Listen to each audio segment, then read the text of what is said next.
This is America in the Morning from Westwood One. Good morning, I'm John Trout. It's Monday, October 14th, 2024, Columbus Day. Here's what's coming up on America in the Morning. Picking up the pieces from deadly and costly storms. Just finished rebuilding. Now they have to do it all over again. I'm Clayton Neville. A busy campaigning weekend includes what Southern California authorities say was deputies that prevented the third assassination attempt. I'm Jim Roope. Presidential candidate releases their personal health information. On What the File reports, Mike Hempen has details. TikTok has been aware that its design features are detrimental to its young users. I'm Lisa Dwyer. How soon will Tesla's dream of a fully autonomous fleet be a reality? If the opinion of investors counts, it'll be later rather than sooner. I'm Peter Schacknow. Updates on the gruesome murder of an elderly man in Michigan. Fisher-Price is recalling more than 2 million infant swings. I'm Ed Donahue. All ahead on America in the Morning. Impacts of two deadly hurricanes are still playing out across the southeast. Correspondent Clayton Neville reports that President Biden toured the damage caused by Milton in Florida and promised more money and resources will be heading south.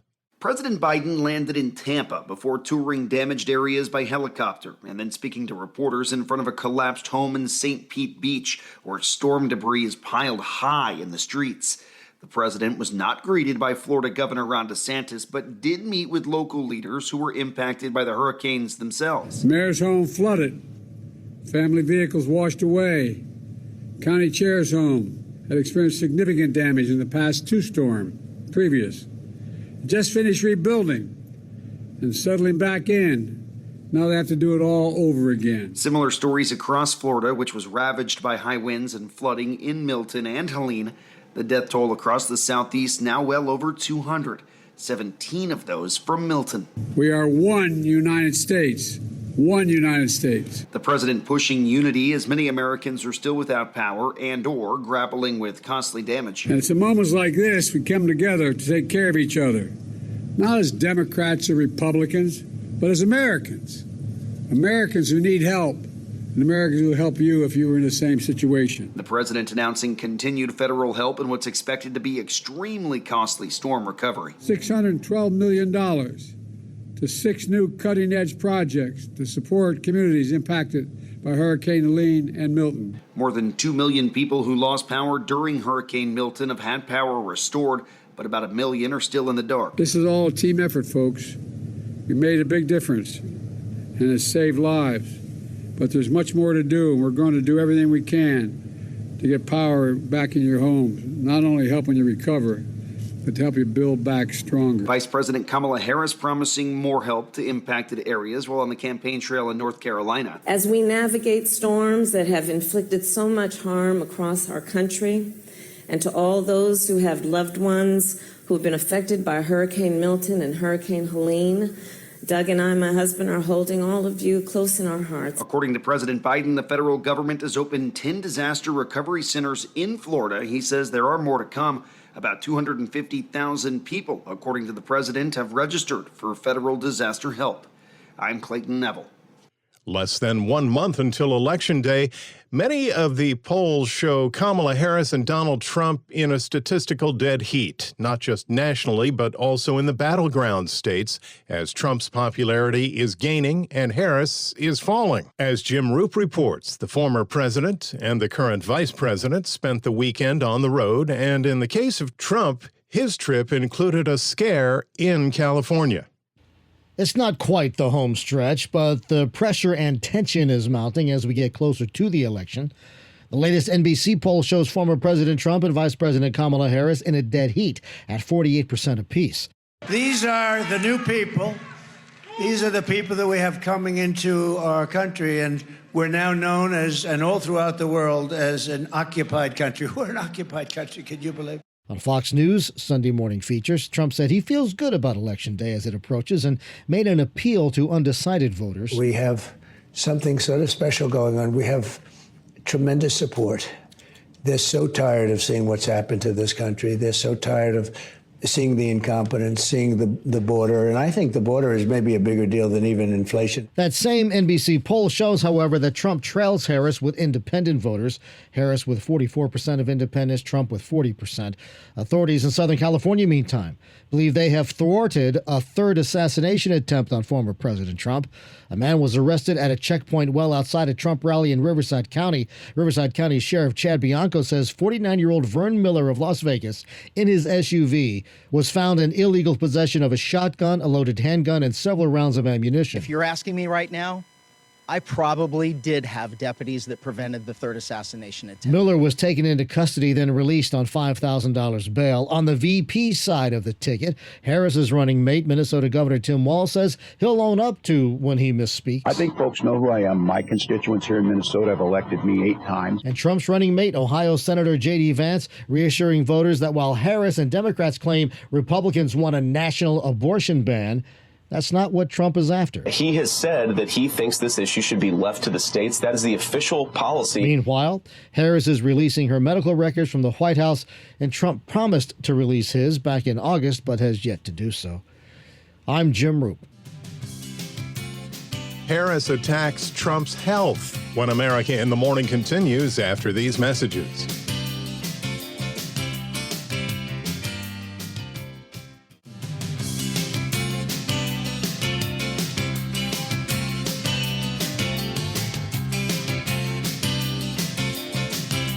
Welcome back. You're with America in the Morning. High heat continues in the desert Southwest. Here's AccuWeather.com meteorologist LaTroy Thornton with the nation's forecast. An impressive stretch of abnormal heat will continue one more day for Phoenix, Arizona, after Saturday brought an astounding 20th consecutive day of daily record highs being either broken or at least tied. There is yet another day of record heat in store today, with a forecast high of 102 topping the current record of 100, before a storm sliding southward over the interior Southwest knocks back the heat just a bit into midweek, ending the record stretch.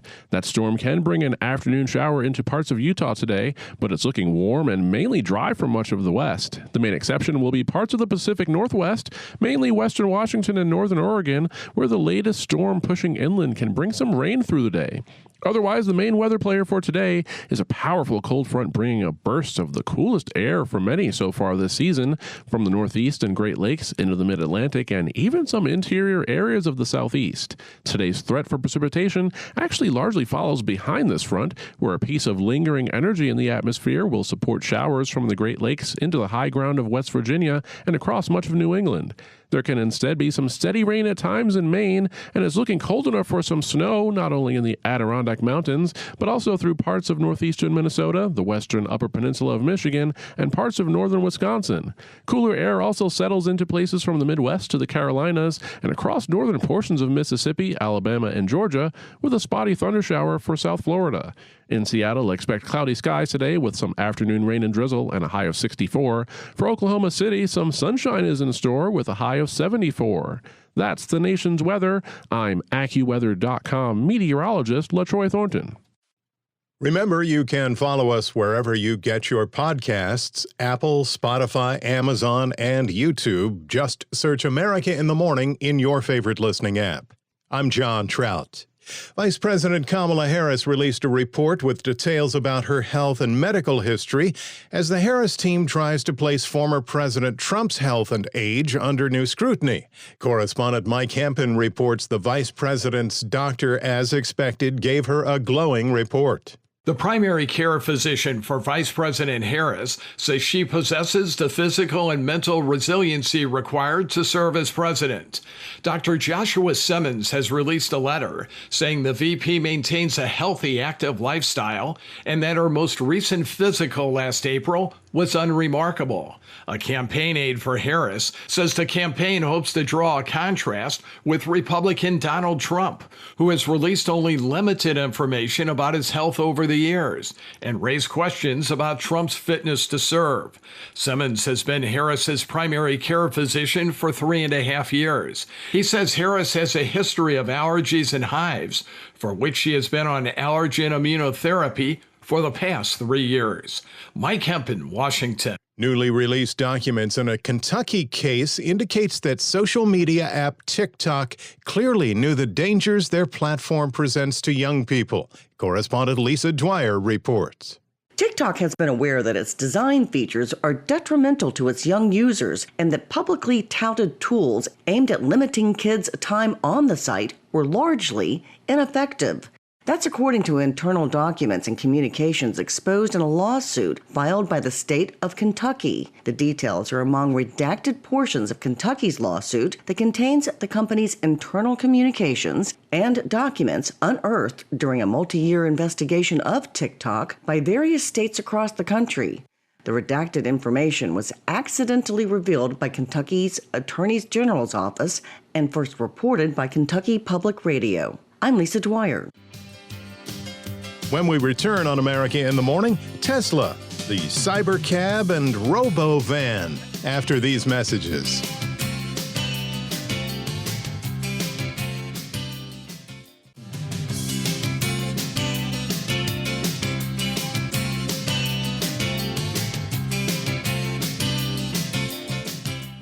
America in the Morning continues. The Business Report is brought to you by Fisher Investments. Fisher Investments has a team of specialists in investing, financial planning, estate planning, and more. Learn more at FisherInvestments.com. Update on how we left the markets Friday. Here's CNBC's Peter Schacknow. There were far more winners than losers in the stock market last week, which rose for the fifth consecutive week and pushed the Dow and S&P 500 to record closing highs on Friday.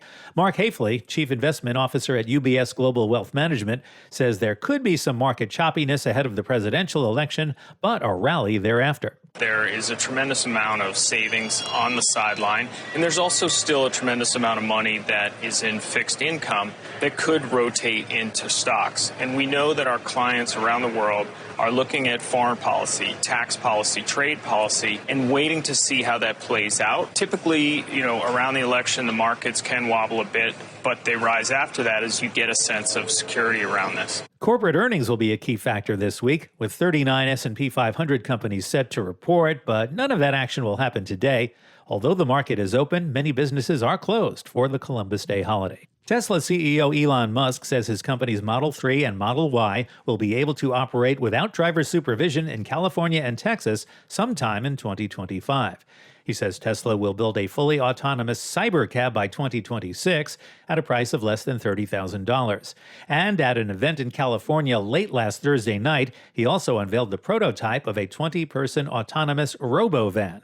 Wall Street Journal business columnist Tim Higgins has a mixed view on Tesla's chance of success. He has been successful in areas where nobody thought he could be successful, so that gives him a credibility. The second part of that, though, and I think some investors are showing that they're going to take it with a grain of salt. This is Elon's standard time. He's heading towards a goal. Does he deliver on the exact date of that goal? History would say probably not. And indeed, the immediate reaction of investors was skepticism. Tesla was the biggest loser in the S&P 500 Friday, while Uber was the largest percentage gainer in the benchmark index.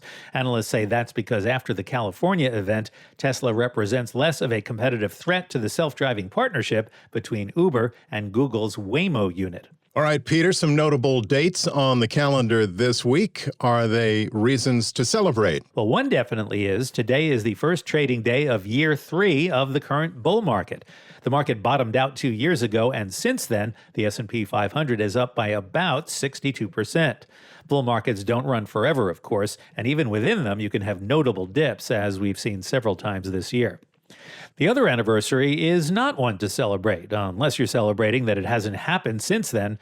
This Saturday, October 19th, marks 37 years since the infamous crash of '87, which saw the Dow Jones Industrial Average tumble nearly 23% in one day.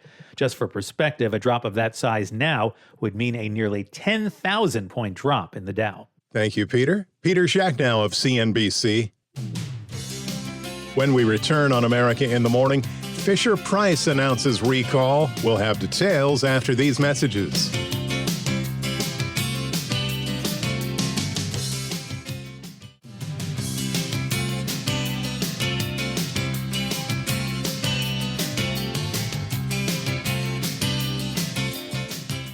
Welcome back. This is America in the Morning.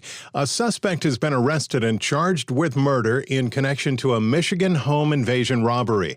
Michigan's Oakland County Sheriff's Office identified the suspect as 37-year-old Carlos Jose Hernandez, who was apprehended while on the run in Louisiana and faces felony murder charges. Authorities report Hernandez and another man were alleged to have killed a 72-year-old homeowner after posing as utility workers in what police called a gruesome attack on an elderly couple.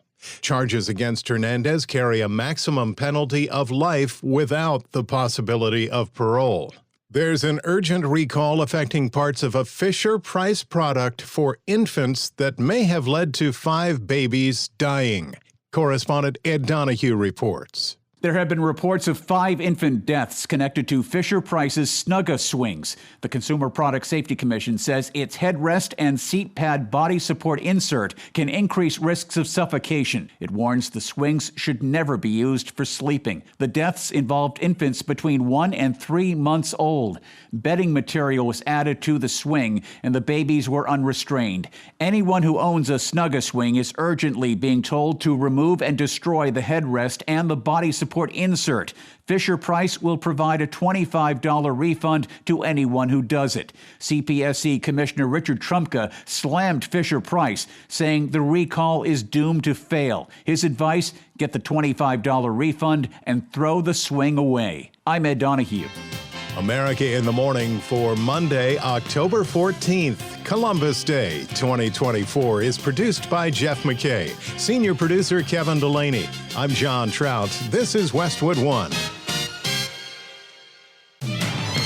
This is America in the Morning from Westwood One. I'm John Trout. Coming up this half hour. The president tours the hurricane damage in Florida. It was cataclysmic. I'm Shelley Adler. Addressing so-called misinformation ahead of the November election. I'm Clayton Neville. The United States will send a terminal high-altitude area defense battery and troops to Israel. I'm Karen Shamas. A homecoming at Tennessee State University turns tragic. I'm Bob Brown. I'll have that story coming up. SpaceX launched Starship on its boldest test flight yet. I'm Julie Walker. I have some tech tips for what to do after the storm. I'm tech correspondent Chuck Palm. Nick Cannon opens up about attending Sean Diddy Combs' parties as a teenager. I'm Kevin Carr. Back after these messages.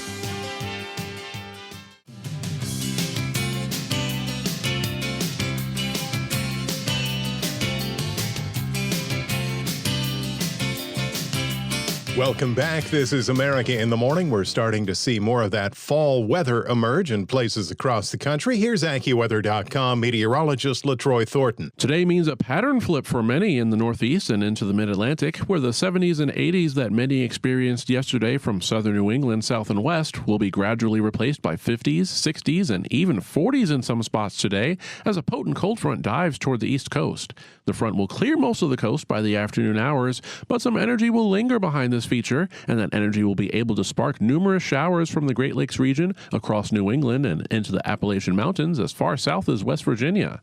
There can be periods of some steadier rain as well into Maine, and yes, some snowflakes can mix in for parts of the upper Midwest, especially from the Arrowhead of Minnesota into northeastern Wisconsin. Snow may also fall over the higher ground of the Adirondack Mountains of New York State, with high temperatures through midweek falling 6 to 12 degrees below historical averages as far south as northern Georgia. The rest of the southeast and most of the rest of the nation should be mainly dry today as a large zone of high pressure pushes southward from south-central Canada into the plains in the south behind the storm in the east, with cooler air sinkering into the interior southeast and much of the Midwest as it stays warm but dry in the west. After reaching an incredible 20th consecutive day of tied or broken daily record highs yesterday, the Phoenix area has one more day of record heat in store today, with highs again topping the 100-degree mark before disturbance tracking across the southwest finally brings in slightly less hot conditions through much of this week. That feature can spark afternoon showers today for eastern Utah, with a separate storm pushing onshore with some rain for western Washington.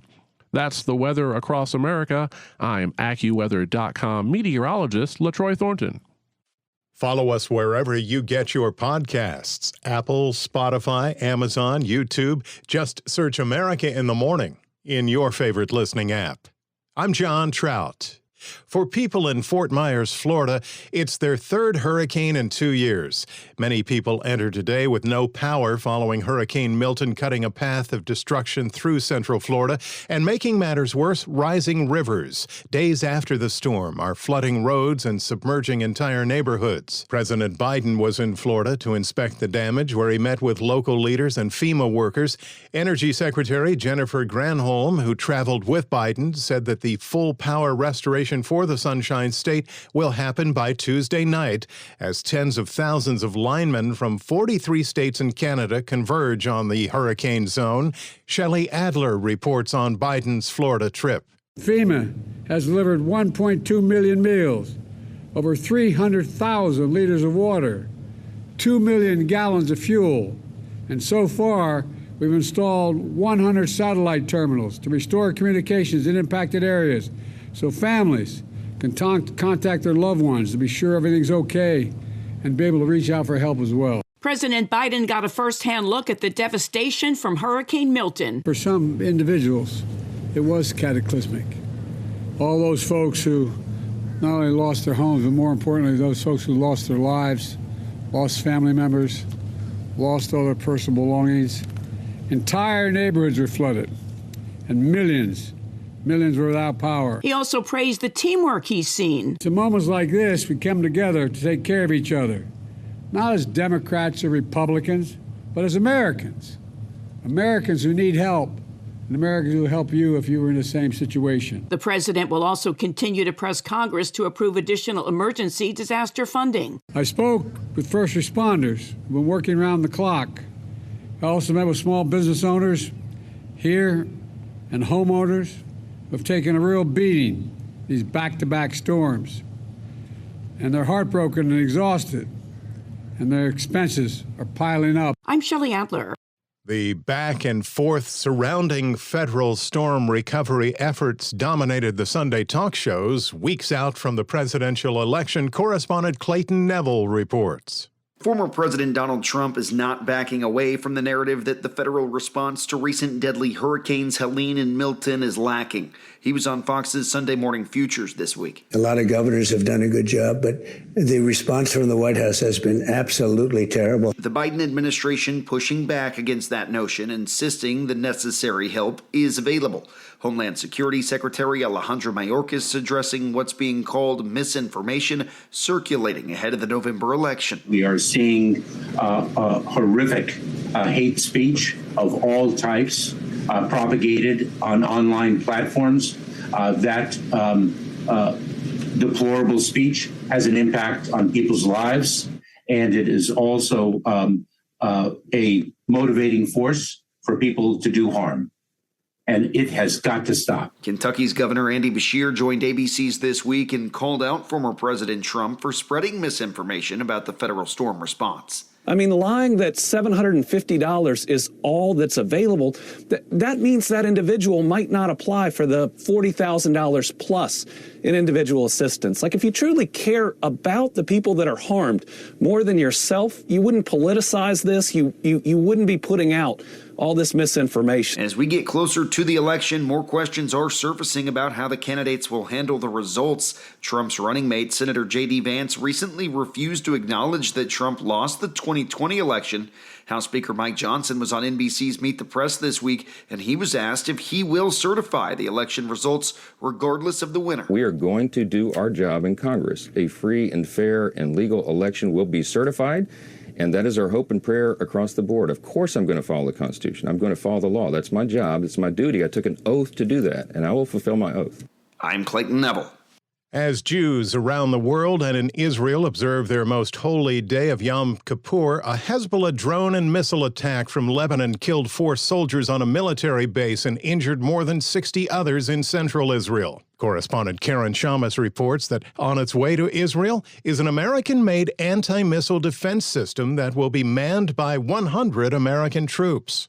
The United States will send a terminal high-altitude area defense battery and troops to Israel, the Pentagon said, even as Iran warned Washington to keep American military forces out of Israel. Pentagon spokesman Major General Pat Ryder said in a statement that Defense Secretary Lloyd Austin authorized the deployment of the third battery, along with 95 U.S. troops to operate it at the direction of President Joe Biden. The announcement came after Iran's foreign minister warned against such a move. At a news conference in Baghdad, Iranian Foreign Minister Abbas Araghchi said that Iran does not seek war but are prepared for war as well as peace. His comments came as Tehran anticipates an Israeli strike. I'm Karen Shamas.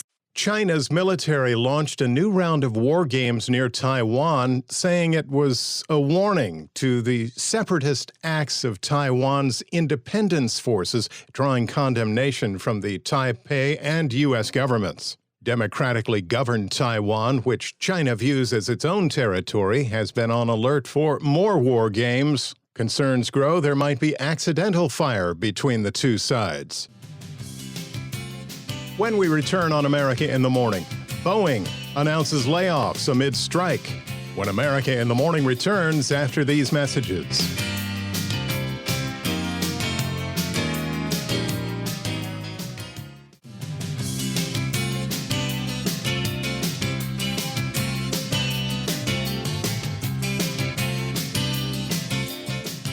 Welcome back. This is America in the Morning. I'm John Trout. A deadly shooting near a college campus, this time at a school in Tennessee hosting their homecoming weekend. Bob Brown has details.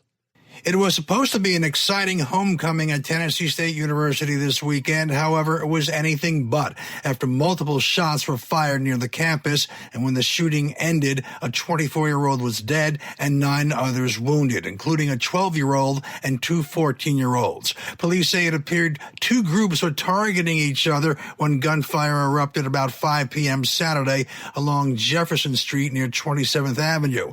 Innocent bystanders were among the wounded. Police say everyone injured is expected to recover. A motive for the shooting isn't clear at this time. However, police say 2 of the injured are suspected of taking part in the shooting. WTVF-TV in Nashville, speaking with fire officials who were fortunately on scene for the homecoming and were able to quickly respond to the victims. We are angry about that disruption. We are angry that there were persons whose days were disrupted, that the innocence in this event was taken away, and that lives were endangered. Many people left in shock over the shooting. It's sad because nowadays that we can't do nothing. We can't do nothing. We can't have fun, go outside, have fun, or nothing. And it's kids around. It's very sad. An investigation into the shooting continues. I'm Bob Brown. Boeing plans to lay off about 10% of their workforce in the coming months as it deals with a strike and ongoing production challenges. Correspondent Norman Hall reports. New Boeing CEO Kelly Ortberg told staff in a memo about job cuts which could total about 17,000 positions, including executives and managers. The company has 170,000 employees worldwide, many of them working in manufacturing facilities in the states of Washington and South Carolina. About 33,000 union machinists have been on strike since September 14th. Boeing had already imposed rolling temporary furloughs, but Ortberg says those will be suspended because of the impending layoffs. Boeing has lost more than $25 billion since the start of 2019. I'm Norman Hall. SpaceX receives positive news after a successful 5th test flight of their Starship rocket. Correspondent Julie Walker reports. In an engineering feat, SpaceX launched Starship on its boldest test flight yet, catching it with mechanical arms back at the launch pad. We have successfully caught the Super Heavy booster. Towering almost 400 feet, the empty Starship blasted off Sunday, returning 7 minutes later, caught by massive mechanical arms dubbed chopsticks. Previous attempts were unsuccessful, with the rocket either exploding or landing in the ocean. SpaceX wants to make sure Starship can be reused just like its Falcon. NASA ordered 2 Starships to land astronauts on the moon later this decade. SpaceX also wants to use Starship to go to Mars. I'm Julie Walker. Some environmentalists say that shipping containers that travel over water and never make it to their destination are polluting the ocean floor. Correspondent Donna Warder reports. More than 20,000 shipping containers have tumbled overboard into the sea in the last decade and a half. Retired ecologist Russ Lewis has been retrieving their contents that have washed up on shore. Hot Wheels bicycle helmets and lots of Crocs shoes in different sizes and colors. That's definitely a container spill when you find more of the same thing more than once. Joe Kermek, president and CEO of the World Shipping Council, says in the 16 years his industry has tracked losses, about 1,500 shipping containers go overboard each year. When you lose containers offshore, you have to report that loss to some type of government authority because it's a hazard to navigation. And it might be a pollution hazard. 3 years after a massive fire aboard a ship near Sri Lanka, thousands of plastic pellets were washed ashore, toxic to marine life. I'm Donna Warder. As we've been reminded and are all too familiar with the fact that after a major weather event, you may be in the dark for quite some time. Chuck Palm explains how to be better prepared with your tech after the storm. After a major weather event, you could be without power for several days or even weeks. Here's a list of several first-hand tips that you can use to be prepared after the storm. Have extra USB cables on hand and label them so you know which cable charges which device. Get splitters, extra power bricks, and know the capacity of your power stations. The hours displayed are just a best guess. Bookmark state emergency sites, utilities, and other storm-related information sites before the power goes out. Disaster relief sites are often updated multiple times during a day. Bookmark ahead of time any disaster relief locations or storm escape routes. This will be important should you need to get out of town. Download Gas Buddy or a similar gas station location app, and remember, lines will be long and patience are short. Try to be neighborly and help each other out. Share information on social media sites, and be sure to text and stay in touch with loved ones. Reporting in the dark in Florida, find me on X at Chuck Palm. America in the Morning's Robert Workman checks in with Monday Sports. National League Championship Series Game 1 in L.A. last night. The Dodgers drubbed the Mets 9-0. The small ball offense making the most of 8 singles and a bases-clearing double by Mookie Betts. Jack Flaherty went 7 innings in a combo 3-hitter. Today was a good day, and we got some work to do, regroup, clean some things up, and get on with the rest of the series. That's 3 straight shutouts for the Dodgers, who tie the record of 33 consecutive scoreless postseason innings set in the 1966 World Series by the Orioles against L.A. Game 2 this afternoon. The American League Championship Series begins tonight in New York, the Guardians at the Yankees. NFL Week 6 in London, the Bears buried the Jaguars 35-16, 4 TD passes for Caleb Williams. Jordan Love with 4 scoring passes, and the Packers 34-13 routed the Cardinals. Buccaneers blew an early 17-point lead, then blew out the Saints 51-27. Baker Mayfield with 4 TD tosses. Just for us to come in at halftime and say, if we just handle our business, we're going to be just all right, and that's what we did. And that's the type of culture we've built through and through, and just a resilient group. Elsewhere, the Lions clobbered the Cowboys 47-9. That's the 3rd scorigami this season. That's a final score never before seen in the NFL. Something Detroit fans did not want to see. Pass rusher Aiden Hutchinson carted off the field with a broken left leg. Ravens over the Commanders, 2 more scores for Derrick Henry. He leads the league now with 9 touchdowns. Big wins for the Falcons, Steelers, and Texans. Close calls for the Colts, Eagles, and Chargers. Sunday night, the Bengals beat the Giants. Joe Burrow had a 47-yard touchdown run. Monday Night Football, the Bills are at the Jets. New York under new interim coach Jeff Ulbrich. College football polls are out. Texas still on top. Oregon's win over Ohio State moves the Ducks up to 2nd. Penn State slides into 3rd. NHL wins for the Stars, Flames, Golden Knights, and Jets. All 4 teams starting the season 3-0. That's Monday Sports. Thank you, Robert. Yet another celebrity comes forward about imprisoned music moguls' lavish parties after these messages.